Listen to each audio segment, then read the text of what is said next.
पंचांग परिचय पे कि पंचांग किसे कहते हैं, ठीक है ना। ये बहुत महत्वपूर्ण चीज है क्योंकि आपके तुरंत व्यवहार में इसका उपयोग होना है। आप जैसे ही ज्योतिषी होंगे कोई कुछ पूछे ना पूछे, कम से कम ये तो पूछ ही लेगा कि आप देख लीजिए त्रयोदशी तो नहीं, आज प्रदोष तो नहीं है, आज देखिए कौन सा नक्षत्र, मूल तो नहीं चल रहा है, देखिए पंचक तो नहीं लगा हुआ है, तो कम से कम देखिए भद्रा तो नहीं है।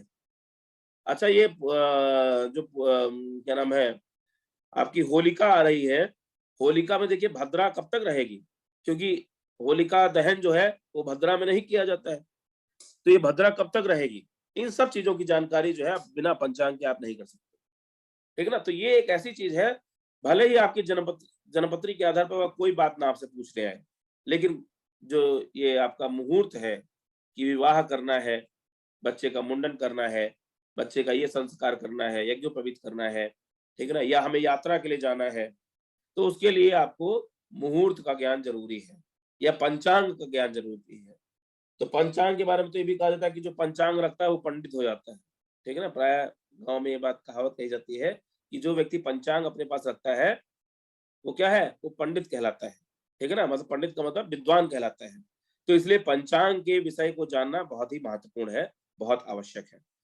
तो कह रहे हैं पंचांग में मुख्य रूप से कौन कौन अंग होते हैं, तो मुख्य अंग है तिथि वासर नक्षत्र योगा करणमेव च इति पंचांग माख्यातम व्रत पर्व निदर्शतम। पंचांग के मुख्य रूप से 5 अंग हैं, तिथि, वार, नक्षत्र, योग और करण, ये 5 अंग हैं जिनके नाम पर इसका नाम पंचांग पड़ा, जैसा कि नीचे आपके उन अंगों के बारे में बताया भी गया है। अब पंचांग को किस किस नामों से जानते हैं, पंचांग को पत्रा के रूप में, तिथि पत्र के रूप में, पंजिका के रूप में, एफेमेरीज के रूप में, या और भी इनके नाम चलते हैं, ठीक है ना, प्रचलन में है।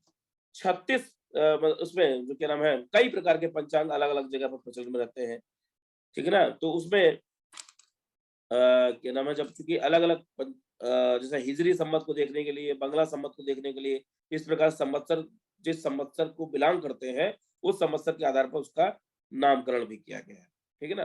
तो इसलिए पंचांग के नाम, जैसे आजकल के पंचांग को क्या है, आप पंचांग तो आजकल पंचांग तो नहीं होते, लेकिन उसमें कैलेंडर दिया होता है जिसमें वर्ष दिया रहता है, मास दिया रहता है, वार दिया रहता है और तिथियां मतलब दिन दिए रहते हैं, एक नहीं होता, बाकी 4 अंग उसमें होते हैं।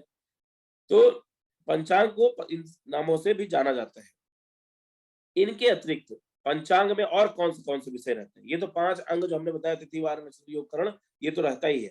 इसके अतिरिक्त क्या इसमें दिया रहता है, संवत्सर, अयन, गोल, ऋतु, चैत्रादिक मास, पक्ष, संक्रांति, सूर्योदय, सूर्यास्त, दिनमान, रात्रिमान, ग्रहण, ठीक है ना, इत्यादि जो है, जो भी खगोलीय विषय है, इन सब का विचार इसमें किया जाता है। लग्न सारणी, ठीक है ना, ग्रह स्पष्ट, इन सब का संबंध आपकी जन्मपत्री बनाने से है, और यदि जन्मपत्री बनाने से है तो इसका मतलब उसके उससे भी है, मतलब क्या नाम, फलित से भी है। इन सब का संबंध आपके प्रश्न ज्योतिष से है, प्रश्न के माध्यम, प्रश्न को भी देखने के लिए, या आपको वर्ष कुंडली के माध्यम से अगर देखना है तब भी पंचांग की आवश्यकता पड़ेगी।